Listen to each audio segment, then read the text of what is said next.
Assalamualaikum warahmatullahi wabarakatuh. Perkenalkan, nama saya Siva Fauzia dari kelas 1B dengan nomor NIM 22272100039 dari jurusan Pendidikan Guru Sekolah Dasar, Fakultas Keguruan dan Ilmu Pendidikan Universitas Sultan Ageng Tirtayasa. Pada video kali ini, saya akan bercerita tentang kisah teladan Sultan Muhammad Al-Fatih, sang penakluk kota Konstantinopel, dalam rangka memenuhi tugas ujian akhir semester ganjil mata kuliah keterampilan berbahasa Indonesia di SD yang diampu oleh Bapak Sigit Setiawan. Dalam suatu hadis, Nabi Muhammad SAW pernah bersabda, "Sungguh kota Konstantinopel akan ditaklukkan sebaik-baik pemimpin adalah yang memimpin saat itu, dan sebaik-baik pasukan adalah pasukan perang saat itu." Hadis riwayat Imam Ahmad. Nah, teman-teman, tahu nggak sih kota Konstantinopel itu di mana? Letaknya di mana? Apa sih yang menjadi istimewa dari kota Konstantinopel ini? Yuk kita cari tahu bareng-bareng. Nah, kota Konstantinopel ini dibangun pada tahun 330 Masehi oleh Kaisar Bizantium Konstantin I, menjadi ibu kota Romawi Timur dan merupakan kota paling kuat di dunia pada masanya. Konstantinopel dulu merupakan kota paling penting di dunia pada abad pertengahan karena letaknya strategis, dan dalam perekonomian maupun politik dunia, Konstantinopel sendiri terletak di antara benua Asia dan juga benua Eropa dan dibatasi oleh Selat Bosporus. Dan yang indahnya lagi, di tengah kota-kota itu ada satu gereja yang sangat besar sekali, namanya bangunan Hagia Sophia, dan ini menjadi simbol kebanggaan dari orang-orang Kristen Ortodoks. Dan kota Konstantinopel ini memiliki benteng pertahanan yang sangat kuat sekali hingga tidak Khalifahan Umayyah di Damaskus, hingga ratusan tahun kemudian upaya menaklukkan Konstantinopel itu terus dilakukan, namun tidak ada satupun yang berhasil. Lalu ketika di Khalifahan Utsmani, akhirnya Konstantinopel ini bisa ditaklukkan di tangan kaum muslim, yaitu di tangan Muhammad II, yang kemudian mendapatkan gelar Fatih, yaitu sang penakluk. Muhammad Al-Fatih adalah Sultan Utsmani atau dinasti Ottoman generasi ke-7, kekhalifahan Islam terakhir yang memimpin kaum muslim yang berpusat di Turki. Nah, bagaimana sih cara Muhammad Al-Fatih ini bisa sampai menaklukkan kota Konstantinopel?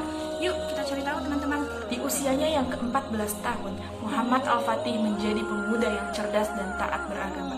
Hingga akhirnya sang ayah menyerahkan sepenuhnya kekhalifahan Turki Utsmani ke tangan Muhammad Al-Fatih. Di usianya yang baru 22 tahun, Muhammad Al-Fatih menjadi sultan kekhalifahan Turki Utsmani. Al-Fatih membangun kesultanan serta tekun mematangkan persiapan untuk menaklukkan benteng Konstantinopel. Di kepalanya sudah tergambar jelas apa yang ingin dilakukannya. 2 tahun masa kepemimpinannya, pada usia 24 tahun, Al-Fatih berhasil membangun 200.000 pasukan, termasuk pasukan khusus yang terlatih. Seluruh keahlian pasukannya ditunjang dengan gemblengan rohani yang matang. Ia juga membangun persenjataan yang kuat, salah satunya meriam terbesar dengan berat 100 ton. Semua itu diperkuat dengan 400 kapal perang. Hal inilah yang membuat gentar kekaisaran Bizantium di Konstantinopel. Berbagai upaya dilakukan untuk menghentikan langkah Al-Fatih. Kekaisaran Bizantium mengirimkan berbagai harta, perhiasan untuk Muhammad Al-Fatih agar menghentikan penyerangannya. Dari sinilah kita belajar dari pemuda terhebat sepanjang masa ini. Jika seandainya Muhammad Al-Fatih menerima suap dari Kaisar Bizantium, maka tidak akan pernah dalam sejarah disebut Muhammad Al-Fatih adalah sang penakluk kota Konstantinopel. Maka dari itu, Muhammad Al-Fatih menolak suap, yaitu harta yang begitu melimpah, dan Muhammad Al-Fatih memilih untuk memerangi orang-orang kafir. Tidak ada jalan lain untuk menghentikan Muhammad Al-Fatih. Konstantinopel terpaksa meminta bantuan ke Roma. Dengan konsekuensi, Bizantium harus mengikuti aliran Roma. Setelah permintaan Muhammad Al-Fatih kepada Kaisar Bizantium untuk menyerah tanpa pertumpahan darah pun gagal, maka saatnya pun tiba. Pada tanggal 6 April 1953, Muhammad Al-Fatih memulai serangan umum ke kota Konstantinopel dari darat dan juga laut. Di bawah komando langsung Muhammad Al-Fatih dan didampingi gurunya, panah-panah dan ketapel api melesat menghujani benteng Konstantinopel. Meriam raksasa pun dilepaskan untuk menjebol dinding benteng, sementara dari arah laut, kapal-kapal muslimin yang mencoba menyerang dan mendapatkan perlawanan dahsyat dari pasukan bantuan dari Eropa. Kapal-kapal muslimin yang mencoba menembus Lord Gordon Horde atau tanduk emas gagal lantaran terhalang oleh besi-besi baja yang melintang menutupi pulau. Berminggu-minggu pasukan muslimin menggempur benteng dengan berbagai cara. Upaya untuk menembus melalui jalur bawah tanah pun dilakukan. Tak mudah menembus benteng Konstantinopel yang begitu kuat. Dalam kondisi inilah Muhammad Al-Fatih mulai mengevaluasi langkahnya. Al-Fatih pun akhirnya menemukan cara yang dianggap bodoh oleh bawahannya ataupun oleh orang-orang. yaitu memindahkan kapal-kapal perang yang berada di Selat Bosporus ditarik ke darat untuk menghindari rantai penghalang. Dalam waktu semalam, sudah 70 kapal dipindahkan di perairan Tanduk Emas melalui jalur darat dan perbukitan yang terjauh. Inilah satu-satunya titik terlemah dari pertahanan Konstantinopel. Ini adalah taktik perang terbaik yang kemudian mendapatkan pujian dunia.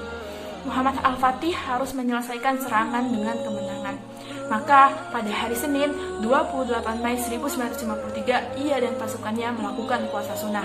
Malam harinya bertakarub, yaitu mendekatkan diri kepada Allah Subhanahu wa Ta'ala.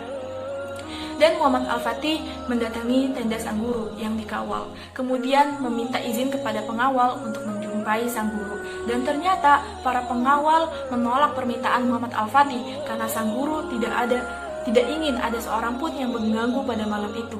Maka Muhammad Al-Fatih terpaksa harus melakukan cara lain. Ia merobek tenda sang guru menggunakan pisau dan ternyata sang guru sedang dalam keadaan sujud yang sangat lama. Inilah sujud guru yang mendoakan murid-muridnya. Pada hari Selasa, yaitu 29 Mei 1953, dengan segala kekuatan batin dan fisik, serangan yang menentukan dilakukan. Teriakan takbir yang menggelora semangat jihad menjadi penentu nasib Konstantinopel, hingga akhirnya kota Konstantinopel tak sanggup melawan gelombang serangan pasukan Muhammad Al-Fatih. Konstantinopel akhirnya jatuh di tangan kaum muslimin. Sang penakluk pun memasuki kota dan menuju Katedral Hagia Sophia.